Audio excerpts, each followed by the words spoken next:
All right. Trampled Underfoot podcast. Is live on the tubes.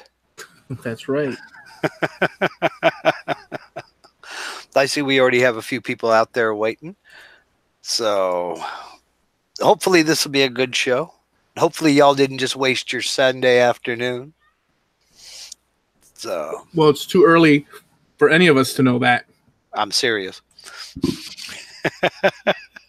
So I see you've been doing a little bit of carving, getting into carving. And I got to tell you, you're pretty good at it. But Thank you. the latest one that you did was that I don't know. It reminded me of one of the big statues on Easter Island. Yeah, that's exactly what it is. I mean, I don't know if it's true 100% to it, Mm-hmm. but it's pretty close. I've always liked the mystery and sort of the awe of the unknown has always been a thing, and I did want to touch on that a little. Easter Island is one of those places that I think that they've gone into it pretty good as far as why it is that those statues are there. I don't know if they have the 100% the answer, but somebody had to have carved it. It's just that question mark of who did it. It's a lot of it's almost over it's almost 1,000 statues spread throughout the island, and the island lies in the Pacific, and or the South. I guess it's like yeah, it's off. I think it's off the coast of Chile. I may be wrong. Yeah. So it's like in the middle of nowhere. I mean, it's like I don't know 2,000 miles away from Chile or more. And in the middle of the ocean. So it's not like, from coast to coast in the US, we have about 3,000 miles roughly, roughly within that. So imagine a third of that or 2/3 of that distance traveling it to reach a destination, but that destination, throughout that journey, there's nothing but water. Yeah. It's even further, I think, than if there was, because with land you could stop by a tree. Oh, sure. Oh, sure. And you usually you can see predators coming.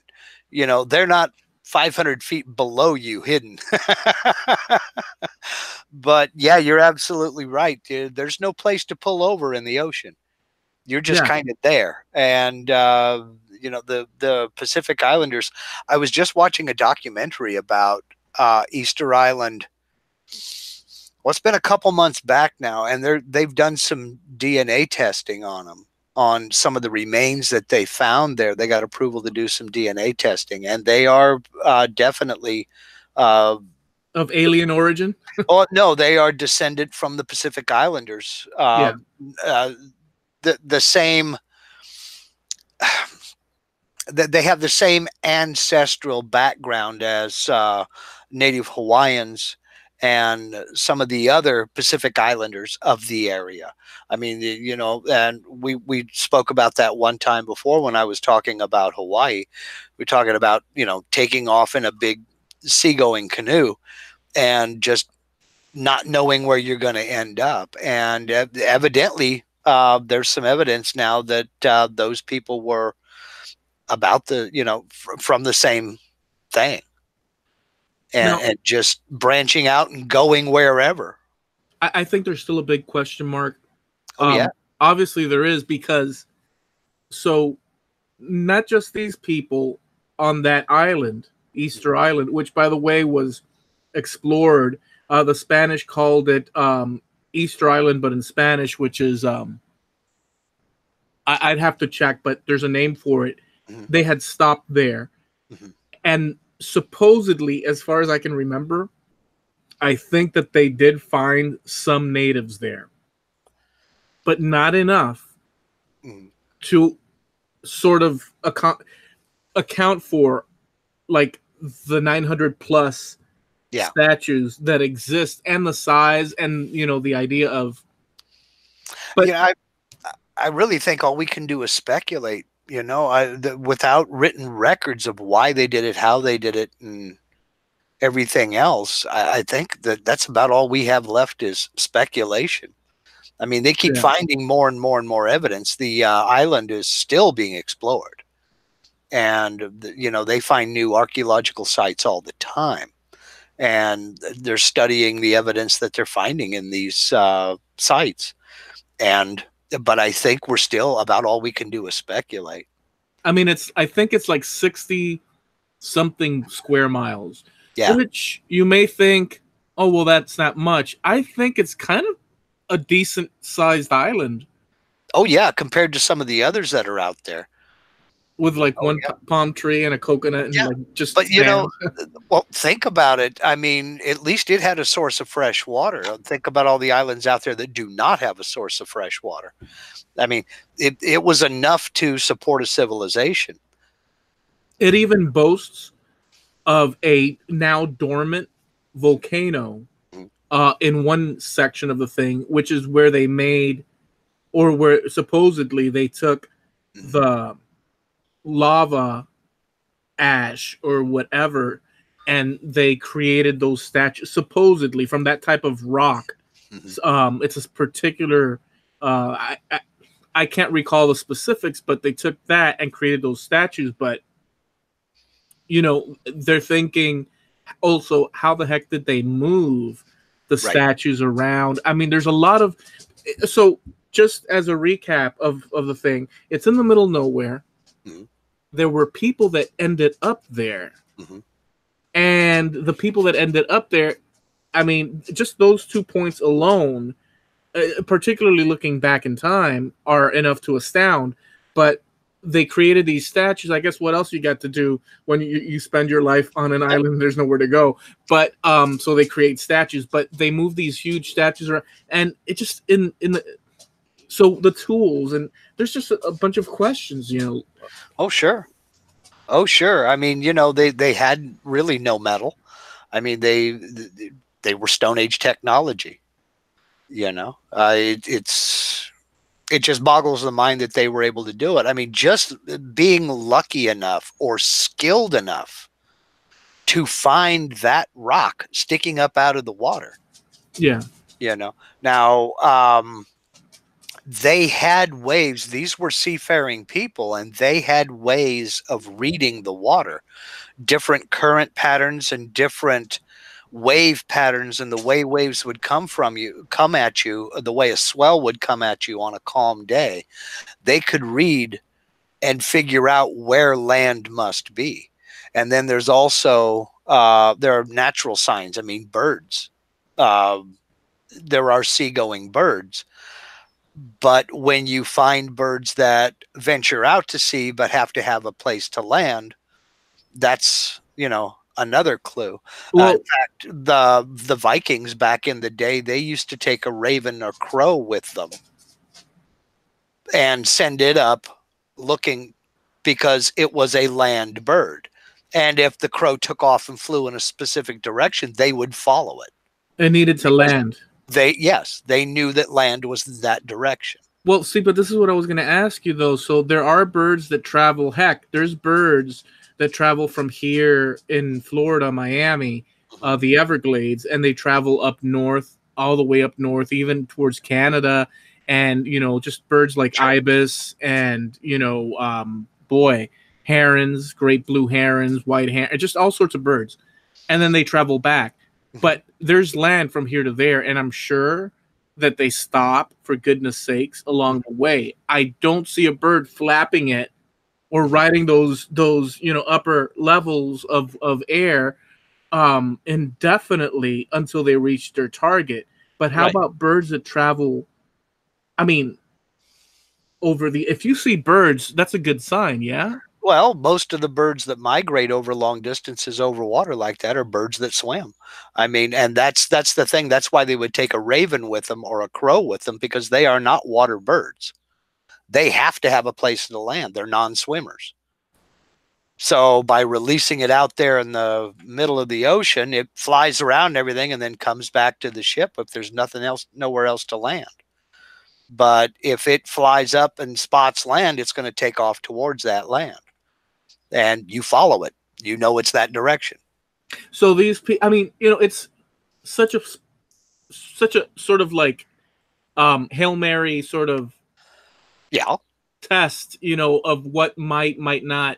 We're sort of speculating, looking into possibilities, but Well, these people had to originate from, I guess. See, here's the thing. They're in the middle of nowhere. We're talking 2,000 plus miles. We're talking back during like the time of like the galleons traveling the seas and exploring, and America being discovered. So it's like from the or, 1400s or on. before, because nobody's really sure when they established that civilization there on Easter Island or in Hawaii or Yeah. Tahiti or Tonga or any of the Pacific Islands. Okay. Nobody knows really how long they've been there. Okay. So as far as like Europeans,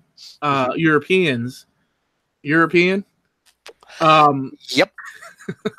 uh, that's always a fun one. As far as from that point in the 1400s, from Christopher Columbus on, Yeah. that we're aware of, Mhm. you had people freaking that they found people living in these just completely isolated areas. And to me, it seems like technology always came, and this is not true. Like as a whole, technology came from Europe. Europe had a lot of, like, the Middle Ages, for instance. They were basically just surviving. They saw the Roman structures that came before them, Mhm. right next to a medieval castle, and you could see aqueducts that weren't functioning and stuff. Sure. So there was a decline in technology, but just even with that, even with all that, Europe still, as it came out of that Roman time, they still built castles and forts and huge. Well, these people were doing statues and whatnot, but you don't necessarily see the Hawaiians. I don't know. Correct me, or any of the Pacific Islanders creating, like, like an Indiana Jones type, Mhm. like, mouth that you walk into. Is that Well, again, they were still with the Stone Age technology. They hadn't really developed metals, much at all. Uh, the Chinese were explorers long before the Europeans were. In fact, it's speculated that the Chinese had visited Australia and New Zealand before the Europeans ever got there. They have found there's records in China of exploring back in that area, but the Chinese were seafarers too. That's right. It's just they hadn't even conquered the continent that they were on. They didn't really have colonial aspirations out to sea. They were moving.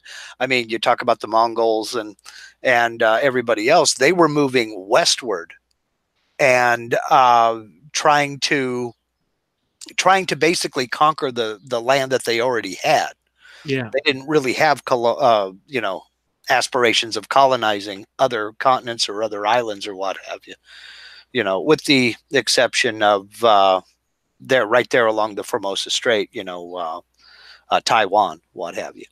But they were very advanced for what they were as well. And it's I mean, the Chinese invented so much, but they also kind of hindered themselves. Like, for instance, the Chinese never developed the technology to create glass.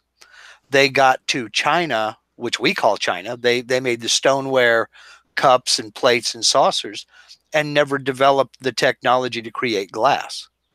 So they kind of hindered themselves there because they didn't see any kind of need for glass. So, but when you don't have glass, you don't have windows, you don't have mirrors, things like that. They They did did develop. pottery. Oh yeah, and they did Porcelain. develop metal, but they did stoneware and pottery and things like that, and that was good enough for them. They didn't really see any need to explore it further. Yeah. So, it's just different civilizations and settling for different things, and that was that was part of the appeal of Asia when Marco Polo went and explored Asia and then came back to Europe and brought back, jade and silk and things like that. The Chinese, while they did value it and they did think it was something special, it wasn't the marvel to them that it was to the Europeans. The Europeans were just absolutely in awe of all things Asian after Marco Polo came back. And the Portuguese, the Spanish, the British, the Dutch, all of them tried to explore Asia even further. And in fact, that's what Columbus was trying to do. He was trying to find a direct route to India when he stumbled across the islands there in the Caribbean, rather than trying to go down around the Horn. He just knew there had to be a direct route to India, and discovered there was a continent in the way. if you think about it, though, it's kind of weird that he took off. And usually what you would do is you take off and head south and circumnavigate Africa and then up but he took a shot straight towards the west. Right. And what the heck was his thinking? Could it be that he was like, I want to keep going that way and see what the heck's going? Because the Vikings did. Or not that we know the Viking. They say that the Vikings ended up here first. They explored, but they took off. Yeah. Up in, I always get the two mixed up. It's either Newfoundland or New Brunswick, and it might be both. But up in coastal Canada, they found Viking settlements. They found Norse settlements there. They didn't stay. They didn't stay long. But there is evidence that they were there for quite some time. And that was in the 1100s, the 1000 to 1100, somewhere in that area. Maybe earlier than that. I may be wrong on my dates there, but it was way before the Spanish or the British ever came to North America. The whole thing is that over land, it's reasonable because you're going over land, and even lakes and rivers, and it's reasonable that from, I guess, the Mediterranean or Africa, one could make their way across Europe and even towards Asia and up towards the north, like Russia. You could see the possibilities. It's those treks in the ocean and so far back, and with such lack of written sort of like communication, that is, how the heck did they get there? They had to have some serious ships or boats. Oh, ships. Yeah. They had to have something serious to get there. Well, if you look at like there was somebody, I can't remember who it was. They made a replica of the Santa Maria, and it's not that big. It is not that big. We have this thing in mind. We picture these big, huge galleons and everything, and they were not that big. We're talking 40 feet maybe. They were not that big as compared to what, ocean-going vessels of today. Which is one reason why so many of them never returned, is because they just needed a bigger boat, flat out. That's all you can say. But yeah, there's an adventurous spirit, but more than that, it was for the reward, to be the one to discover. I mean, never forget that it was mainly about the reward. Because if you could be the one to come back and say, yes, I found the direct trade route to India, we don't have to go around the Horn anymore. I mean, you were set for life. They kind of found something better. Yeah. If you think about it. Not to them, but yeah, they did find something better. It ended up not, long term, it ended up not really benefiting them much. But short term, sure. I mean, they all got the rewards. Well, short term, and also notice how, because of Spanish, exploration, British exploration, the Portuguese, it spawned a whole continental, because there was nothing out here that we know of other than Amerindian, tribes and all these cities that they ended up finding. This tech. It had to have been a shocking thing. There was a lot of brutality, I hear as well, conquering heathens and whatnot. Oh, sure. But the idea of navigating for these people back then, navigating the oceans, which is a risky business as is. There's treasure sunken all across. They say there's billions of dollars off the coast of Florida alone. Yeah. Unfound yet.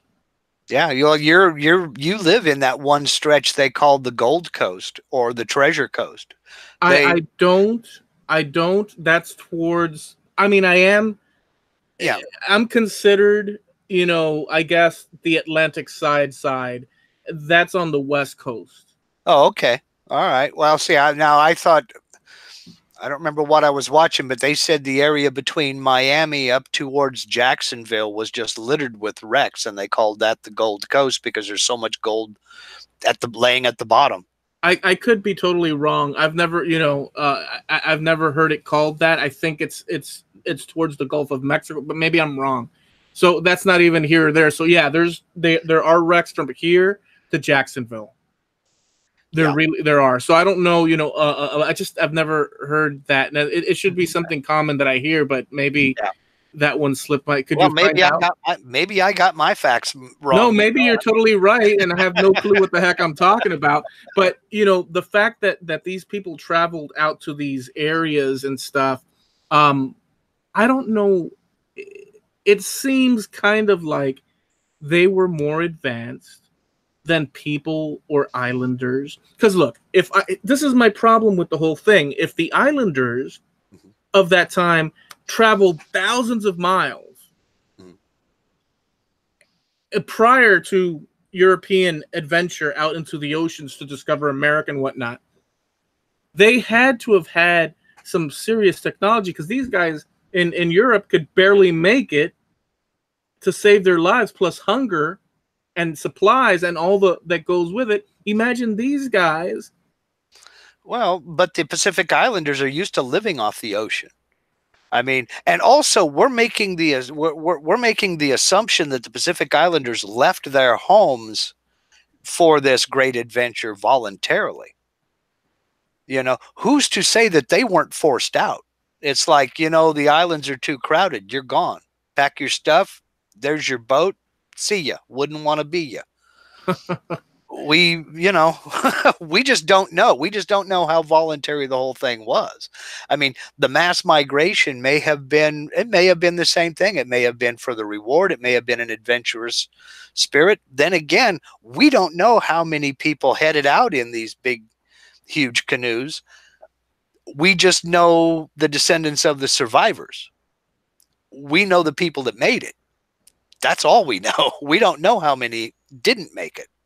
So this brings us into an area where there are people that say that originally the planet land masses were one. Right. And then they broke off. Right. Volcanic action and, right. Tectonic plates and all that. Yeah. And some people have, or a lot of people have done the sort of bringing back the continents together. And you can always, how they say, so yeah. Here's a caveat to all of this. It's always speculation, because we don't have it. We're not there, Right. If you're standing, in the kitchen and cooking, you're cooking. But if, we don't know the past, but the speculation is you can actually curve in Africa and the Americas and bulk it with Europe, and you can see how they kind of fit with cracking seas. Right. So that's kind of an interesting thing. Yeah, but we're humans around when that happened. We just don't know.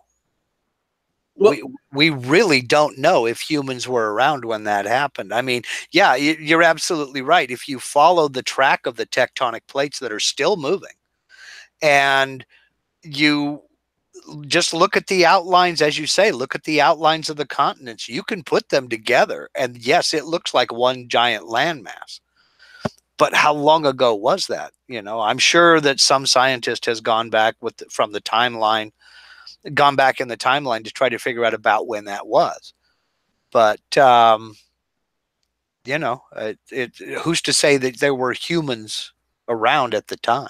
right. I was trying to think of maybe it was all together and some people stayed in this little thing, but we're talking drifting of thousands of miles. So that's not a happy-go-lucky journey. That's like some severe, you know, natural. It's not like the folks in Africa, in Australia were going, well, it's too far to swim. Bye. Yeah. I guess we're stuck here. Yeah. You know? So, Mama, please. And then she's drifting off. Sorry, I'm in India now. That's it. See ya. Right when you get work, you know. But yeah, you know, but and then when you did get into the people that landed here in North America, a lot of them just jumped off a boat and got in a wagon and started heading west. I mean, just exploring and seeing what was around.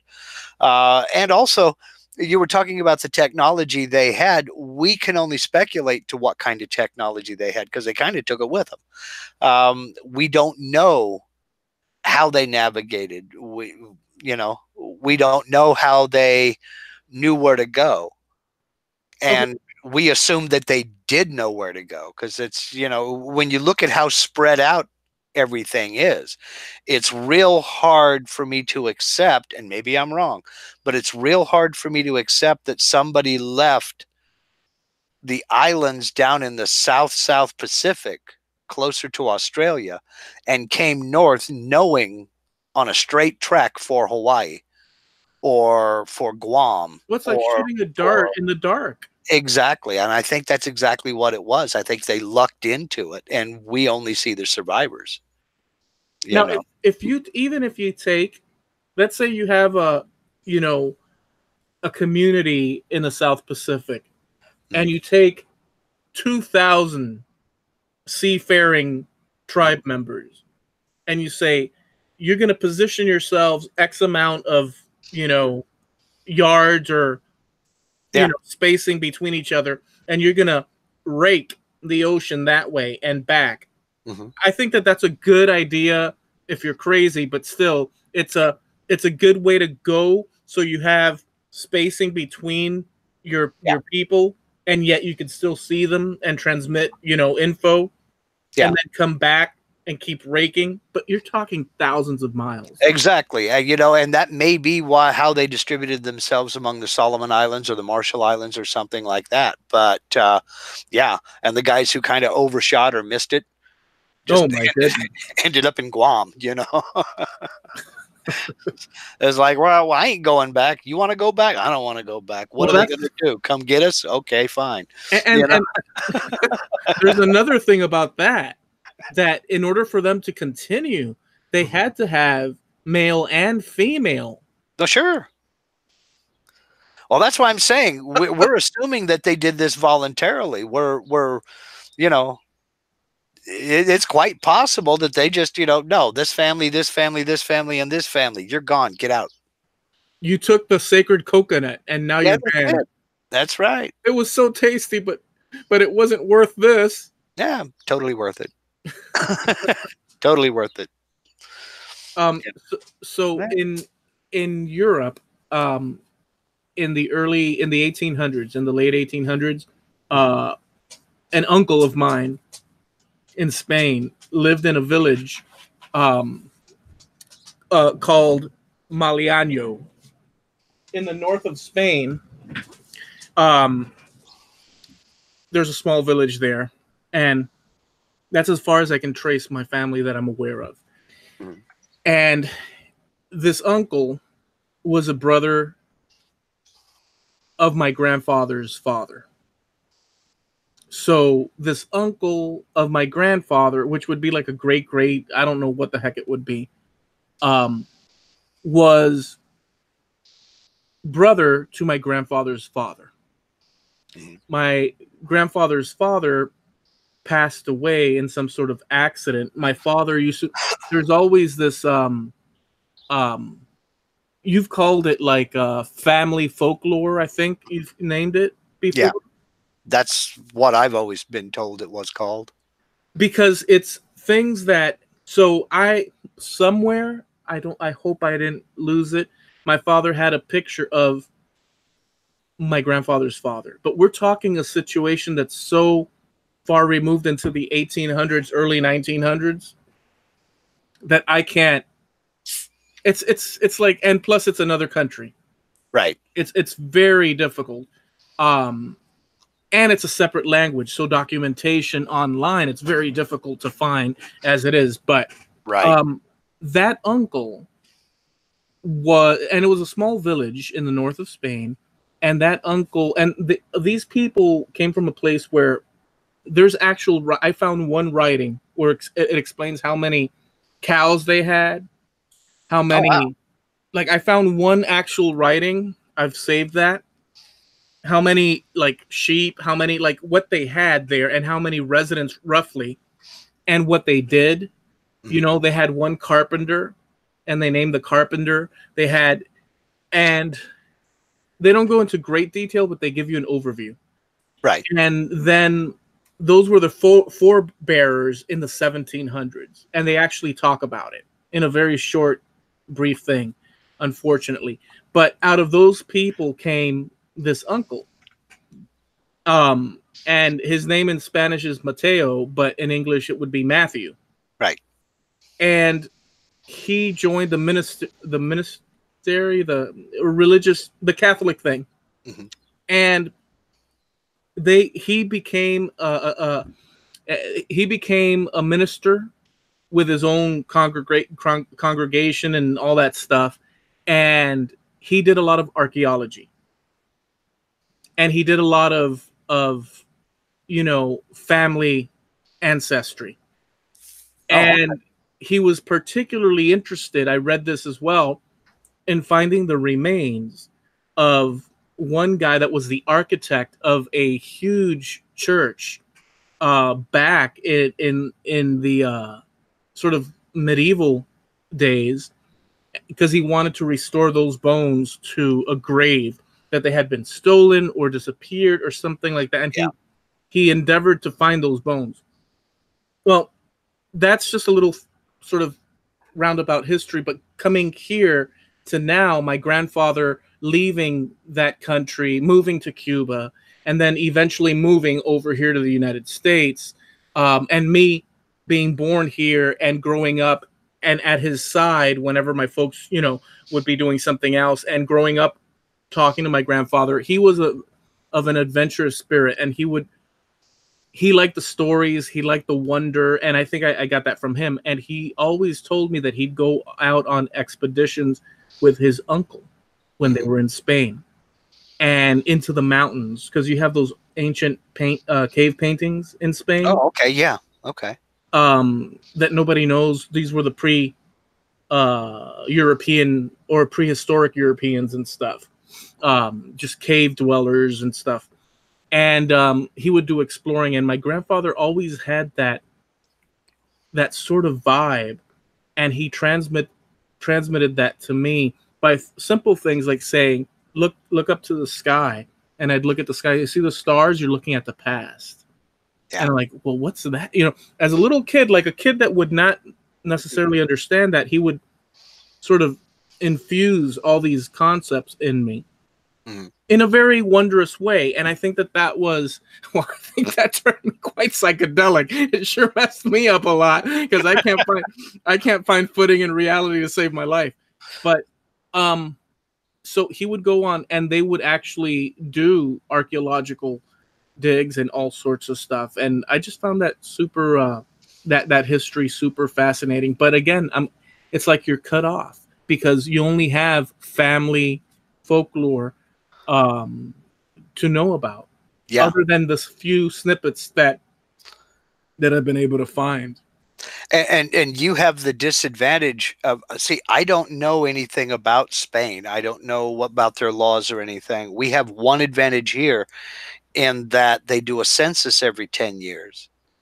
And more and more and more of these records are being released and made public. And that's how we have been able to track my family tree back so far, is through these census records. But they get to a certain point and they stop, because we're talking about before there was a United States of America. My family was here before the Revolutionary War and before the Constitution was ratified in 1789 that established that census law. So when you get back to that time, we have to guess. We're back to one ancestor named Anthony, but going back further, we've hit a massive brick wall, and it's simply because we're over here, and I need to be over in the UK, Yeah. searching records back there. We think we know where he was born, but we're not certain. And I would have to go back there. I would have to go to London to search those records, because I don't even know if there's an attempt to put any of those records online. And if they were to try it, I mean, we're talking about the late 16, early 1700s. If they were to try to put all those records online, it would not only be monumental, it would be damn near impossible. Because when you think about the history we have here, isn't a lot. It's a lot of documentation. It's a lot of paper. If you were to try to put it all in one place, it would be impossible. But it's nothing compared to 2,000 years of history over there. And the amount of sort of life occurrences, marriages, divorce, separations, deaths that occur throughout the course of a lifetime, let alone centuries, and moving people. You're right. It becomes a volume of just endless.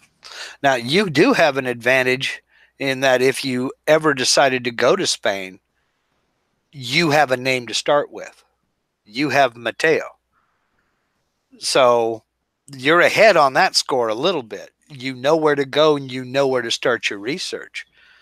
But from there, I mean, we don't know what kind of records were kept back then. I know that there's one village that's now part of the whole area. It's still a little bit quaint, but that's as far as I go. And there was very few people there. I mean, these were people that were basically isolated from, and then there's the issue that Spain was overrun by the Moors for 800 years. They invaded up into Spain, conquering the southern part of Spain and almost into the north, shy of where my family, as far as I can tell, are from. Shy of that, the north was kept by the Spanish, and the Spanish that were conquered in the south had to, as far as I can say with what I know, had to succumb to the laws of the Moors, right, which were Arabic, but were allowed to live there. You conquer the area, and you just have to submit to the laws of the new conquerors, is what it was. Yeah. I'm sure there were travesties galore and intermarriage or intermingling with the new conquerors. But so it wasn't until the Spanish started to attack back and drew them back that they reconquered, the area. But you go back and you have the church that would document. I don't know how far back, but those documents, like Catholic, they documented marriages and baptisms and such. So that's one good thing. You know? That's one valuable resource that you do have. And I don't know how forthcoming they are with those records, but I would imagine you have to go there. I don't imagine that anybody is trying to transcribe any of that to put it online. The U.S. is a pretty unique place. There is some being done in the UK, not much, because like I said, it's a Herculean task. But there are societies over there, and there are certain departments of the government that are trying to do things like that, but they just have so much that it's going to be a couple of generations before they ever think about making a serious dent in it. But as you say, the church has been keeping records for millennia anyway, and so you do have that advantage. The good thing is that we have also the advent of first name and last name, because without that, how many Bobs until you're like, Bob from what, Bob across over there, oh okay, but the act of adding the last name, I don't know where that started, but the act of that helps a lot. Yeah, it does. But if you have similar names, two people of different families with similar names, there's a lot of confusion that can be caused by that. And I can't speak for your family, but I do know in my family, these people were farmers. Most of them couldn't read or write. And so we had name changes down the line because one census taker would spell my last name with an AY and another one would spell it with an EY. And they didn't know. They couldn't read. They couldn't write. That looks good to me. And if you look at the way they wrote back in the 17 and 1800s, it was just different enough to where mistakes were made and mistakes were common. We hit one brick wall over two women. He would be my great grandfather, James, married a woman named Eliza Bruce. His son, James Jr., married a woman named Elizabeth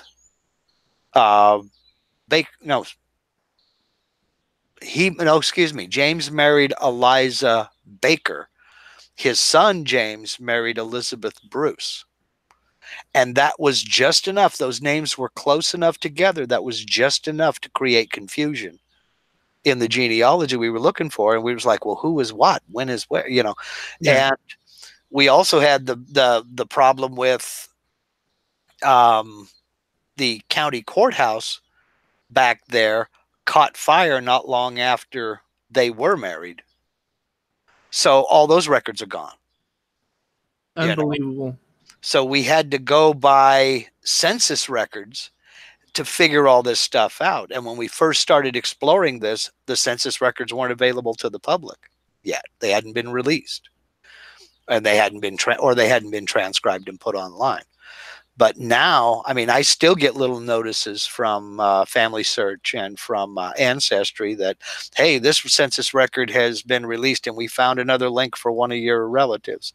And I'm tracing relatives now that are so many times removed. I mean, it's almost a totally different side of the family, Well, the question, there's so many questions, but one of the big questions is, so we know we're all human.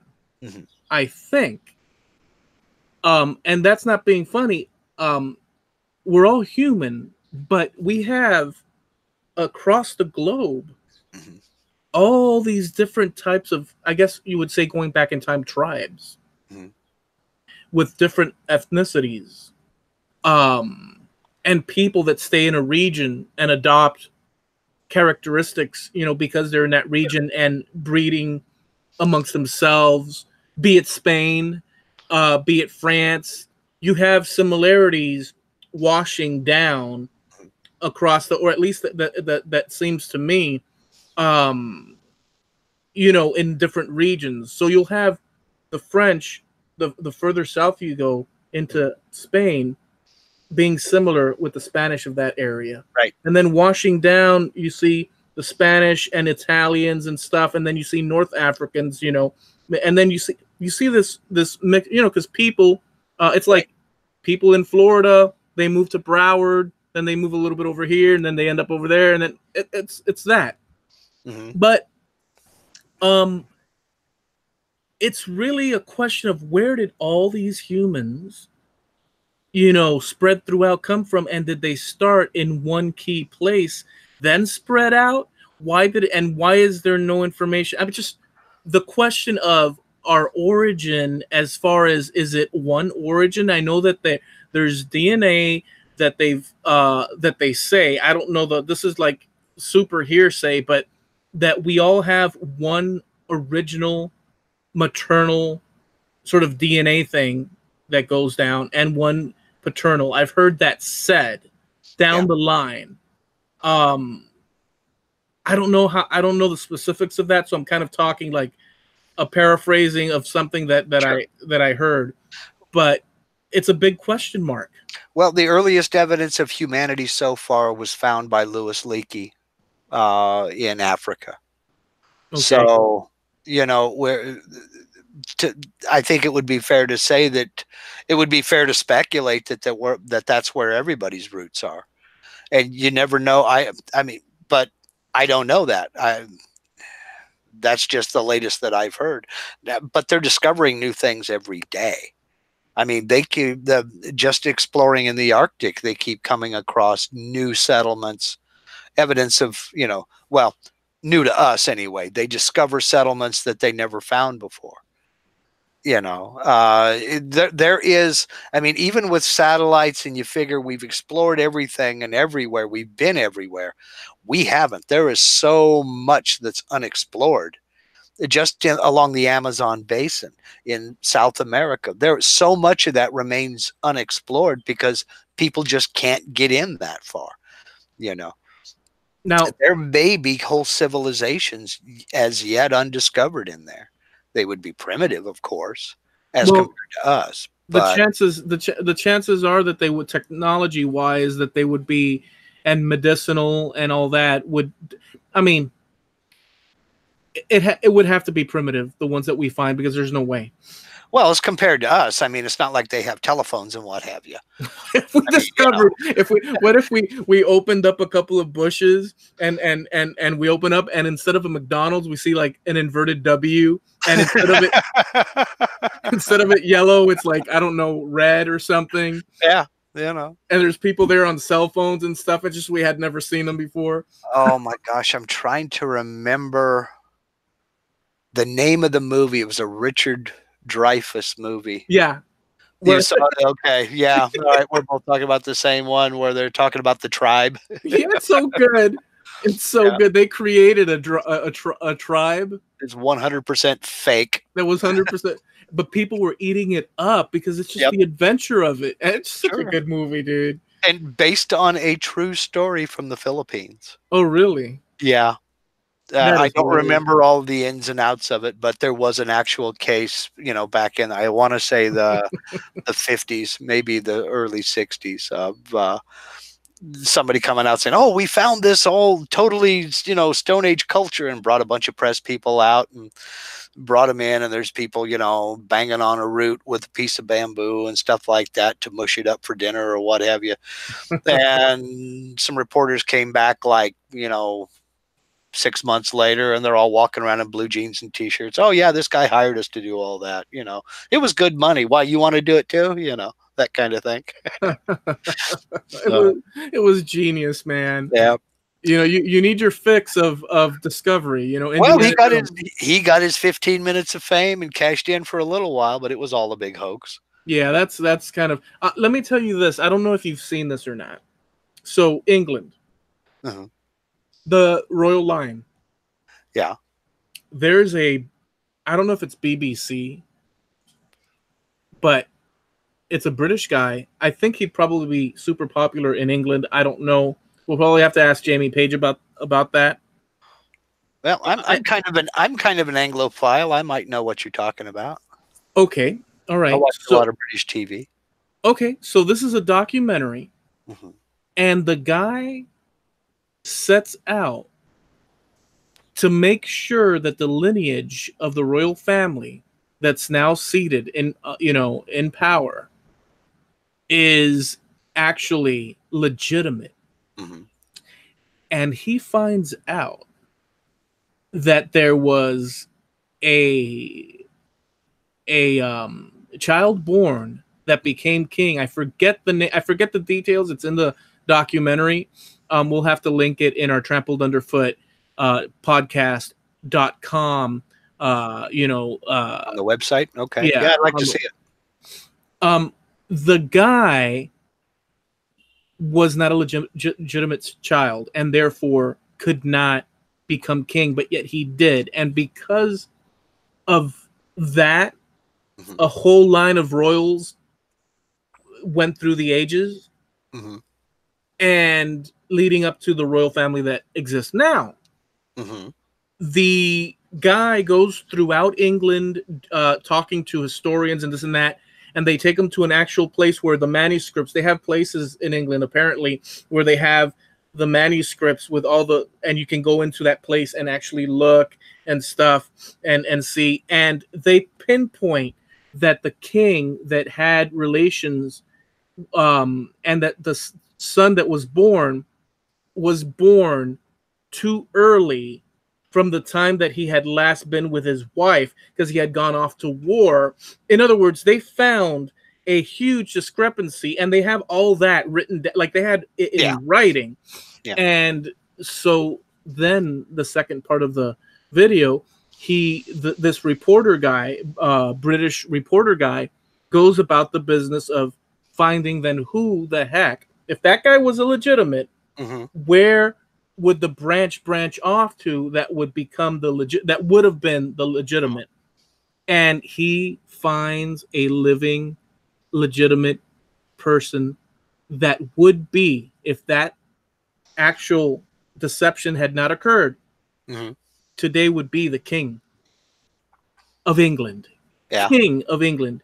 He's living in all, and they show the ancestral papers, and this was like a serious, this wasn't like, some sort of like half, YouTube video, it's not a half-baked theory then. No, they're actually, they do that, and they're going to all the historians and this and that. And I was blown away. They go to Australia and they find a guy, tall guy. He looks like one of those he would be a jolly king type of guy. Living in the outback in a small town and like working on a tractor and everything. Now, he knows he's of royal descent. The family knows where they come from.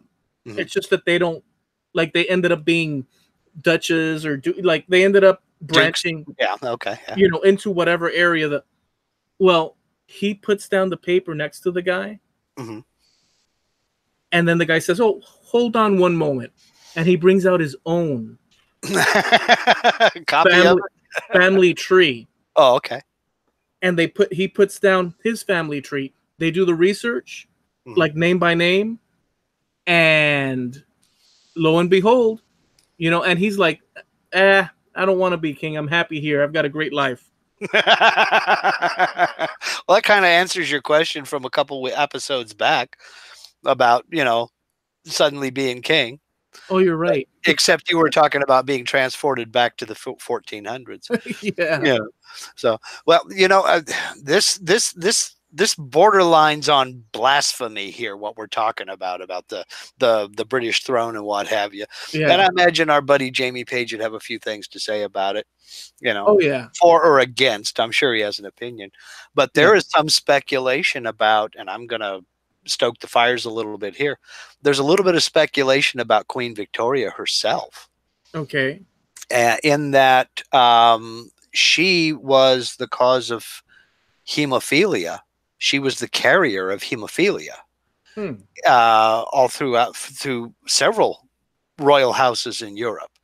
Her daughter married Tsar Nicholas, and sparked the Russian Revolution. Basically, their son was born hemophiliac, and which allowed Rasputin to get close to the Russian royal family, and all of that going on and everything else. But women don't suffer from hemophilia. They can be carriers of it. There are rare exceptions to that if the mother and the father are both hemophiliac, then a woman can be hemophiliac. But there was no trace of hemophilia in that family And just before Queen Victoria was born. just to set the record straight, hemophilia is a bleeding, right? Right. Right. Okay. Profuse bleeding. It's the internal or external at even the most minor injury. You know, Okay. a bump on the arm can cause internal bleeding, which can be fatal. Okay.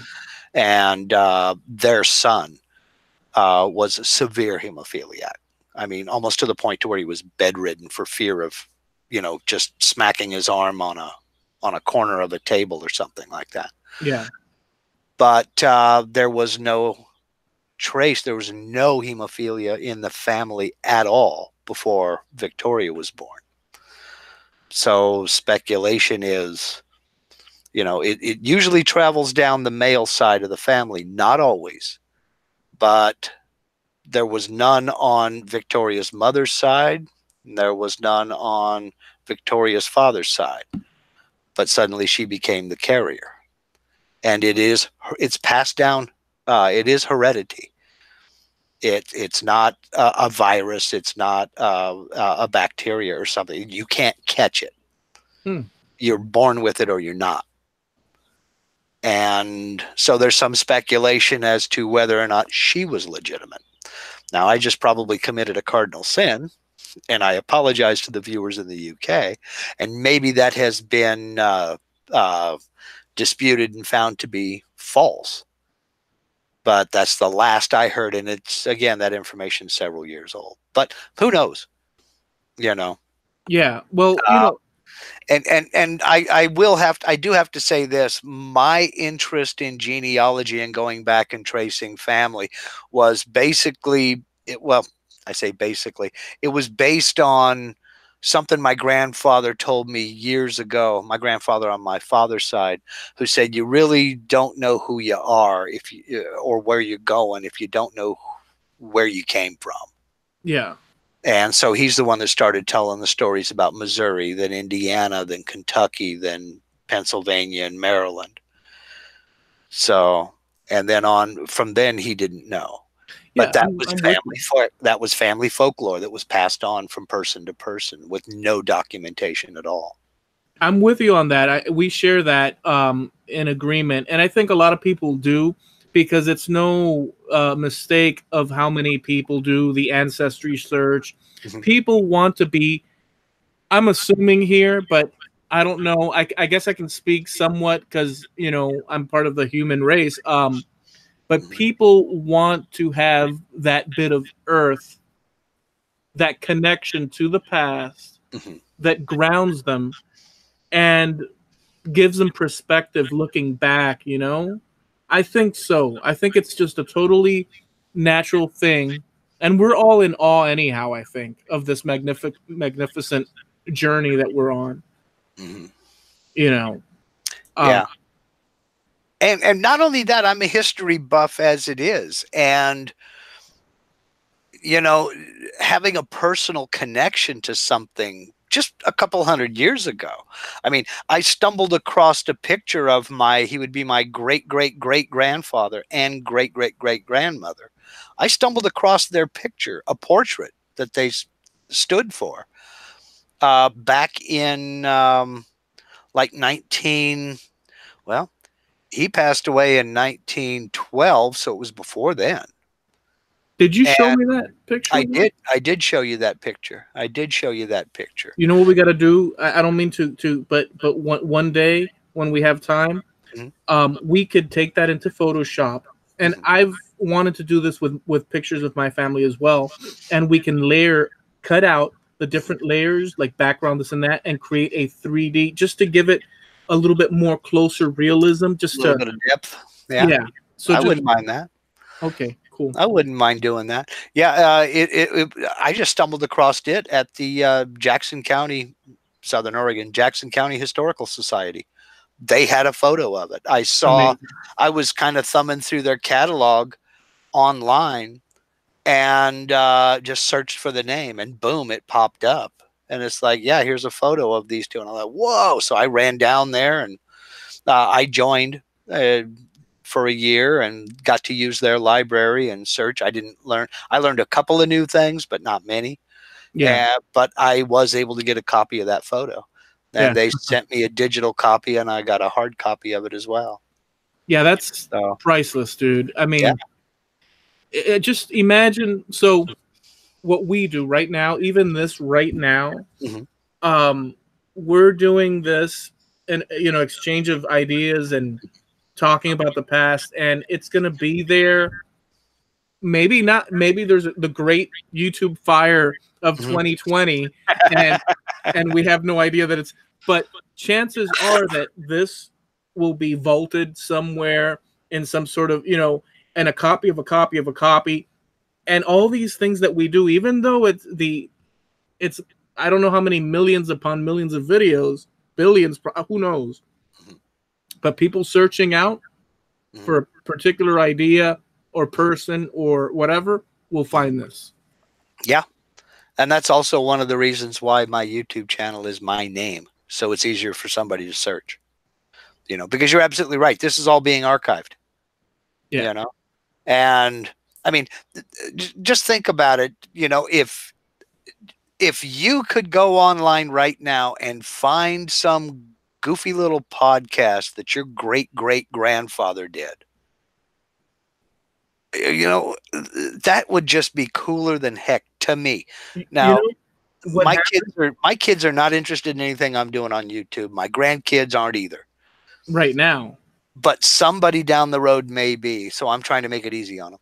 I was going to tell you that whenever I stumble upon things that are historical close to me, Yeah.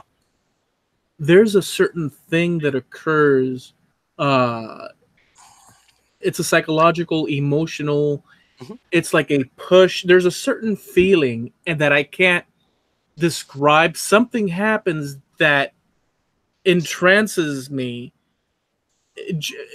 It's as if a door has opened, a portal door has opened, and I'm looking through this door into a moment in history. If it's a picture or that video of like 1928 Cuba, my grandfather had moved from Spain at that particular Yeah. time, and I'm starting to think, well, he traveled, and it gives you this feeling of the ancestry pulling and tugging, and it's a very strange feeling where you can't quite get a grip of it. Yeah. You know, I don't even know how to explain it, but it's overwhelming. That's the word. It's an overwhelming feeling of awe. It's a connection. It is a Yeah. connection. And, you sent me a link to that video that you're talking about, 1928 in Havana. And I watched it. And it was cool. It was fascinating. I mean, the video was pretty good. The audio was great, especially for the time, for the equipment that they had, because we're Yeah. talking the 1920s here. But even though we're not related, and I don't know other than what you've told me about, your family's history or what have you, I was sitting there going, dang, there's every possibility that Eloy's grandpa's walking in the background here, and I just don't know it. This is Yeah. cool. Yeah, that was the thing that just left me, and they were wearing the same hat Yeah. as my grandfather in one picture. I have to find that picture. Mhm. And but dude, we're talking the 1920s, fixing to get into the 30s. Mhm. But my grandfather was around since 1911, Yeah. and I grew up with him, seeing him. It's Yeah. it's mind-boggling how that works, man. We have, the lifespan of a human being and their offspring that sort of like Right. overlap, and they give us this information, be it customs that are quite everyday, that to them are unbeknownst to them, are actually a thing that's transmitted. And then, for instance, the way I use my hands. Mhm. A lot of people always say, Eloy, what do you always like? They joke about that. Um, my father would do that a lot. My grandmother would do that a lot. My grandmother's father would do that a lot. And they're of Italian descent. And apparently they do this. So even though my connection is quite removed, I do it a lot because I have that. And it's just little traits, as an example. And it's a beautiful thing that even though all those people are, we lived through them. Yeah. Yeah. Yeah. And and putting the story together, putting it all in context, and putting the whole timeline together. I've enjoyed the heck out of the journey. I only wish I would have been into this, and into the researching and into looking into it when we were stationed over in Europe, because I never did make it over to the UK, but at the time it wasn't super urgent that I did so. If I would have had this as a motivator, I'd have spent every day I could have over there researching records and trying to track down people, places, names. But that's one regret I have. And now I don't know that I'd ever get back over to Europe. I'd love to go. I really would. I mean, my wife was lucky enough to go to Scotland 2 years ago to compete at the World Bagpiping Championships over there. And I didn't get to go. I was still in real estate and I had deals working. I couldn't abandon them. I couldn't walk away. But I only wish I could have gone, because I would have explored a lot more. I'd like to visit. Yeah. I'd like to visit, but it's the finances aren't there. The what is it? The independently free to financially to do that is not there. But I do have roots over there in Europe. And that brings me to a question. It looks like the generation, the adventurous spirit and the itchy feet and the wanderlust is kind of ended, because you basically are where you were born and lived most of your life. You've never really, you did go to California, I know that you did go cross country, but you haven't really done the exploring that your ancestors did. No, I don't necessarily. That's true. I am grounded here. It's just a weird thing though, dude, because you have to understand, I I grew up in a small place for what it is now, not compared to somewhere in the middle, of the Blue Ridge, but it was a small place. There, like I've mentioned before, the bridge is an iconic. To leave Sweetwater, you had to wait till a car would come in, and then you could go one-way bridge. Yeah. We were close to the Everglades. There were trees everywhere. It wasn't like we were disconnected from. We were just on the outskirts of Miami, right. And it grew up around you. And it grew up around. So there was and I've had one. I don't want to sound negative, but one tragedy after another. And you would think. So it takes, like, you have a tragedy and it takes you would think that, oh, you're up and running after, a little bit. That's not the case. No. But that's not the case. What happens is that you're not up and running until, in my case, sometimes up to a frickin' decade of living and trying to put so you're, and you're trying to correct things. And then another one happens and another one. And so I've had sort of that kind of thing happen and ended up kind of alone in many ways. For my age, I should still, in general, for more often than not, people still have their folks, or at least one around to bounce off of. It's such an important anchor and comfort to have, the wisdom of your folks, and not having. So it's kind of been that sort of thing. I did do some adventuring, but nothing crazy, and have been here, right? It's just one of those things. But those people moved around like crazy. Oh yeah. Oh yeah, they did. And constantly seeking better, constantly seeking to improve their lot in life. And some of it is just seeing what's on. That almost became an American trait, I guess, to see what's over the horizon to the west. Yeah. The kid just kept pushing it further and further and further out. And, you know, I did that too. I mean, I joined the Army the first time. I'd spent all my life on the West Coast. I had never been any further east than Phoenix, Arizona. I had never been any further east than that until I was 20 years old. And so I joined the Army. I wanted to get off the West Coast and explore a little bit. Well, they sent me to Fort Sill, Oklahoma to go to basic training, and then they stationed me at Fort Ord in Monterey, California. So it's like, well, you know, You're home. There went that. And so when I got out of the Army and, you know, for almost not quite 2 years and went back in, then they sent me to Fort Rucker, Alabama to school. Then I went to Fort Campbell, Kentucky, and then to Germany, and then, you know, all over the place from there. Lived in 14 states and 3 different towns in Germany. So I got to travel. I mean, we were over there when the Berlin Wall came down. So my adventuring was done then. You know, Paris was a 5-hour drive. We could jump on the train and go to Switzerland for $35 round trip, you know. That was my adventuring and my wandering and what have you. But now that's a younger man's game. You know, you talk about tragedy setting you back and this, that, and the other. And yeah, you're right. My mother passed in 2012 and my father and I slowed way down on the genealogy hunt. We just kind of lost motivation. Yeah.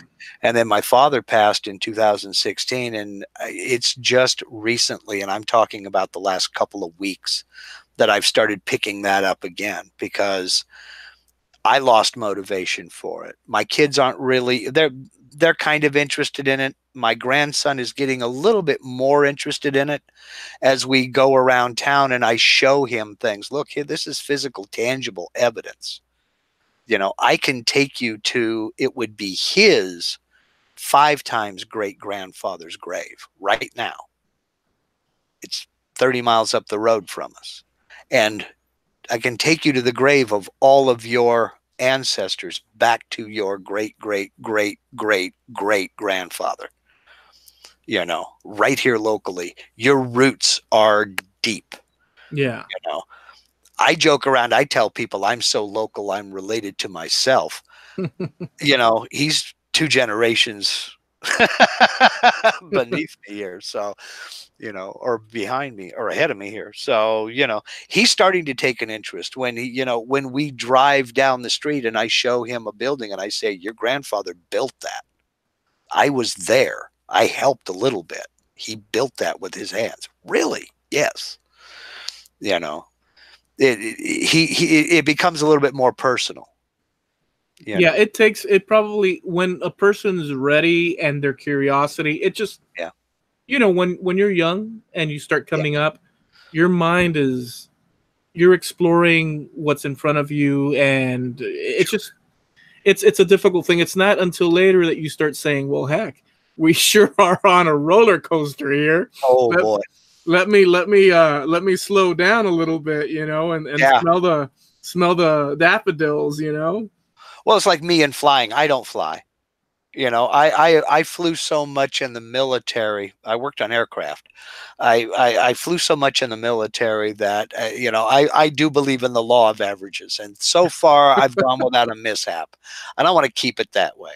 And Right. now, air travel with the TSA, and you got to be there so early. And, you know, it's the Bataan Death March with matching luggage, you know.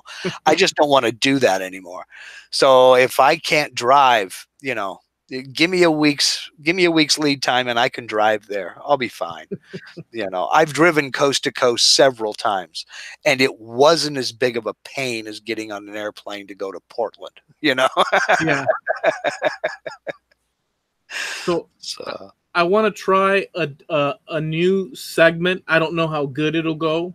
But we've done something like this before anyhow. You've heard it here first.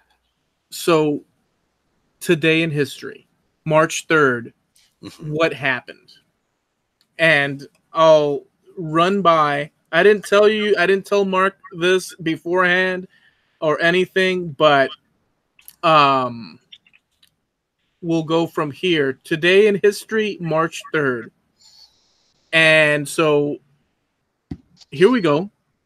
1831, George M. Pullman, inventor of the railway sleeping car. Oh, the Pullman car. Okay. Cool. Alexander Graham Bell, in 1847, inventor of the first telephone as well as other devices, was born today in 1847. I think that's pretty amazing. Yep. 1837. Jeez. I was gonna press the mute button, but I'm on the wrong screen. 1847 is pretty crazy, yeah? Pullman was born in 1831, the inventor of the railway sleeping cart. So that's, let's see. Let's see what we got here.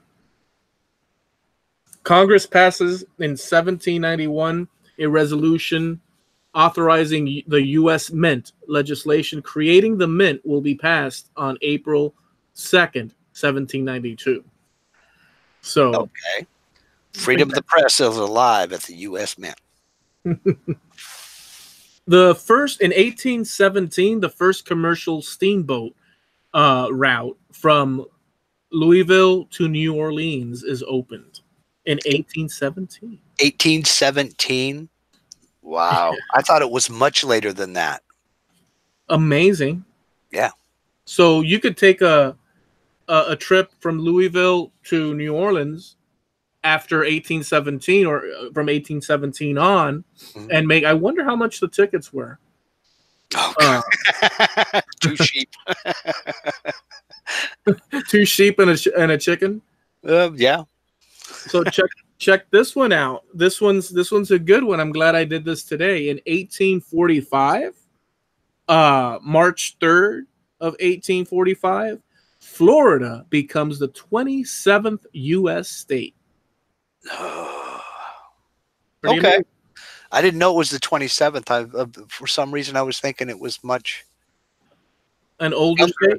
Yeah, much earlier than that. Oh, I see. I know it wasn't one of the original 13 colonies, but I thought it would be like in the top 20. No, because it was further south and it was controlled by the Spanish. Right. The English took it over for a spell. Then the Spanish back again. I think they traded it off for Cuba a few times. The English took control of Cuba for a short spell, and the Spanish crown was having difficulty financing control, and eventually sold it off to the U.S., which was, just for some reason I thought that was earlier than that, though. I thought that happened earlier than that. Okay. So this is weird. In 1857, on this day, 1857, under pretexts, Britain and France declare war on China. I didn't know about that. That's more on Jamie Page's. I wonder what that. The Boxer Rebellion. I wonder. So here's another one. 1863, President Abraham Lincoln signs the Conscription Act, compelling U.S. citizens to report for duty. This is 1863, to report for duty in the Civil War or pay $300. Interesting. I didn't know there was that option. So you either went into the military or you paid $300, and that was huge. It sounds like it. That was huge money back then. I mean, I'm not going to go down the list. I think he was 6 times. Great-grandfather was a Revolutionary War veteran, and we have a copy of his. He received a pension. $91 a year was his pension for being a Revolutionary War vet. Wow. So $300. Holy. That was a lot of bucks. Well, I think it merits doing a roundabout. So dollar worth in 1860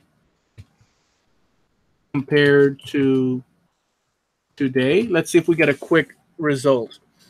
Okay, in other words, $1 in 1860 is the equivalent in purchasing power to 30.33 in 2019.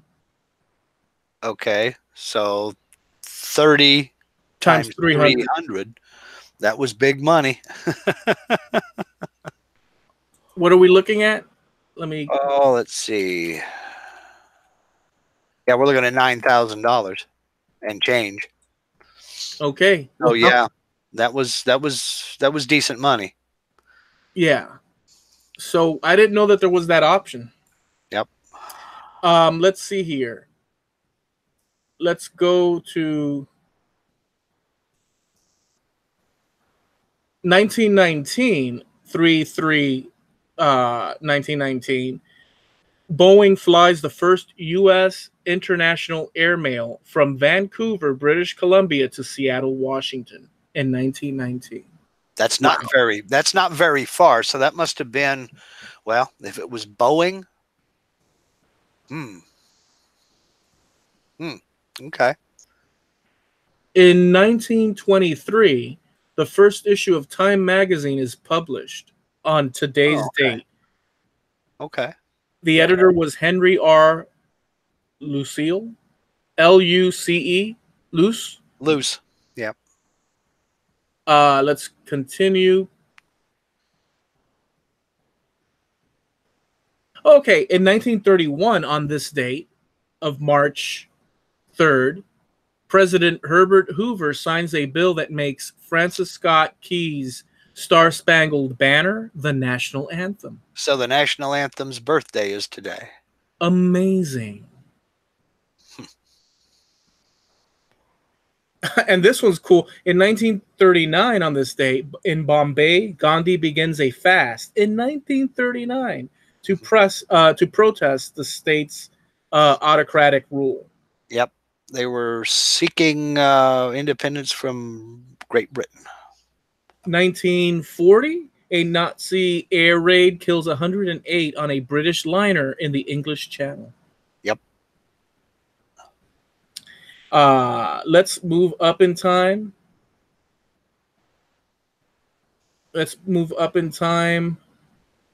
Okay. In 1999, this will be the last one, Mark. In 1999 of March 3rd, 1999, which is way closer to our timeline, you could say. And yet it feels like a world apart because it's 19. We're in the 2000s. 20 years ago. Former White House intern Monica Lewinsky appears on national television to explain her affair with President Bill Clinton. And that's a wrap. Well, no, not actually, because I have one myself. Okay. But it's not actually March 3rd, March 4th. It's tomorrow. Okay. 31 years tomorrow. It's an anniversary. It's mine, my wife's. Oh, that's beautiful. We'll have been married. We will be married 31 years tomorrow. So when you started doing this, thank you. I appreciate that. So when you started doing this today in history, I went, oh, well, hey, it's a good thing we didn't do this tomorrow. In fact, we wouldn't have done this tomorrow. Well, you know what would be appropriate though, Mark? Yeah. That you sing us a song. No, what would be appropriate? That ain't gonna happen. what would be appropriate is this is gonna go out March 5th. Yeah. So we should do a couple. We should do a couple of March 5th to wrap it up. What say you? Okay, if you wish. Okay. Do you want to do it, or you want me to hit you with it? Go for it. No, go for it. Okay. So, some highlights. Yeah.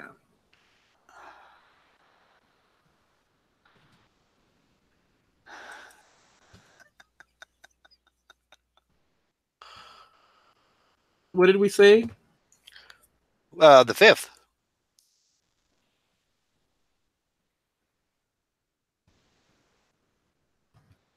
Let's see if we can find it. Okay. March 5th. U.S. Elvis Presley. In 1960, Elvis Presley completes his 2-year stint is discharged from the U.S. Army. So Elvis got honorable discharge in 1960. In 1960. So that'll be 59 years ago. Amazing, though, yeah? Yeah. In 1969, March 5th of 1969, U.S., Jim Morrison was arrested by Dade County a few days after his performance in Miami. He was charged one felony and 3 misdemeanors related to indecent behavior that he displayed on stage. We all know that that rock folklore tale of his. You know that one, right? Yeah, I do. Yeah. But So, Jim Morrison was out of his mind, so it wouldn't have been out of character for him to do that. So yeah, they actually, it's funny, when they went to court for that, there was a play on Broadway that was doing foul language and nudity, and they were arguing that this is performance and perform. I don't know. I don't think that they bought it. You know. yeah, Yeah. yeah. So It took many years for things like that to get settled. yeah. In 1956, on March 5th, U.S. segregation laws, U.S. Supreme Court upholds a ban on racial segregation in state schools, colleges, and universities. So that happened in 1956 on March 5th. Okay. And let's do one or two more. Hold on. 19. Let's go closer to our timeline. Okay. So in 2004, which still seems like a long time ago, because it kind of is, right? Oh, 15 years. Is that not crazy, dude? In 2004, March 5th of 2004, Martha Stewart is convicted of the felony of obstructing justice and lying about why she'd uploaded her M-clone systems, the stocks situation that she went through. So that happens this week by the time this comes out. Yep, she was convicted. Yeah, 15 years ago, and that's where she learned how to make a festive garland wreath out of a piece of coat hanger wire and the foil out of a cigarette pack. So we have two. Not a funny joke. Oh, I thought that. Too soon? I thought you were serious. That makes perfect sense to me. She had that show on where she was making all these neat little crafts and everything. And I could see her in prison, teaching. If you steal a piece of coat hanger wire from the prison laundry and take your empty cigarette packs, you can wrap the foil around it and make a festive wreath. So we have two birth dates. Elaine Page, born March 5th, 1948. In London, England, and she's known as an English singer and actress in theater. Do you know who she is? Nope. Yeah, she did Cats. That's why. I'm not a musicals kind of guy. I'm sorry, I'm not a musicals kind of guy. Dude, but she did Cats. Oh, well, okay, good. And then we have one gentleman, Rex Harrison, born Reginald Carey Harrison, March 5th, 1908. Oh, by the way, Elaine Page, the one that did Cats, was born in 1948. Oh, okay. In fact, she should be alive to this. My dad was born in 1942. Yep. So Rex Harrison was born in 1908, and he died in 1990. And he's known for his role as Henry Higgins, opposite of Julie Andrews as Eliza Doolittle in the 1956 musical Broadway production of My Fair Lady. My Fair Lady. I've heard of it, but I've never seen it. He did do a movie years ago, the original Ghost and Mrs. Muir, which was actually a pretty good movie. We're talking back in the 40s. Wow. It was a pretty good movie. So I think that we should. I don't know about you. I like those little things, maybe with a little bit of preemptive sort of thought through with categories, but we could do those. I think that they're interesting. I guess people Yeah. will let us know if they are or not. Yeah. We can do, yeah, sure, we can do things like I dig that kind of old stuff. I like going back and looking at uh things that were things, various milestones and anniversaries and things like that. Some of that stuff is just real cool. Yeah, I do too. Yeah, you never know where it's going to lead you. All right. So, do you want to lead us out? Do I want to lead us out? How could Yeah. I lead us out? By telling folks that, well, we have a website, trampledunderfootpodcast.com. We have the Wayback Machine page over there where you can go check out past episodes, then listen to the other junk we get up to. I Yeah. say junk kind of tongue in cheek. We try to have fun. Well, we do touch on a lot of things that are pop culture oriented, but really what we do is we talk about our place and others in the universe, speculation, intrigue, awe. We just like to look at history, look back, music, just everything that you could think of that's fun and lighthearted. Sometimes we get a little bit into it, but in general, we're looking back and current. Yeah. It's a lot of fun. We're on Spreaker, and our show comes out every Tuesday, 5 o'clock in the morning. You could download it to your podcast, and well, let us know what you think. If you have any ideas, if you think we got something wrong, let us know. Check out our page on Facebook as well, and stay connected to us, so we can bring you some cool stuff in the future. And subscribe to us here on the tubes, those of you watching us live on YouTube. And we've got a few videos there that are not related to the podcast at all, and more to come soon. And you just never know what we're going to do, when we're going to do a pop-up and decide to go live and record this podcast. So, by subscribing, you'll be able to keep track of us and just see where we're going to head down, which road. That's right. So thank you guys for hanging out with us, and we'll catch you next time on Trampled Underfoot Podcast. Bye-bye.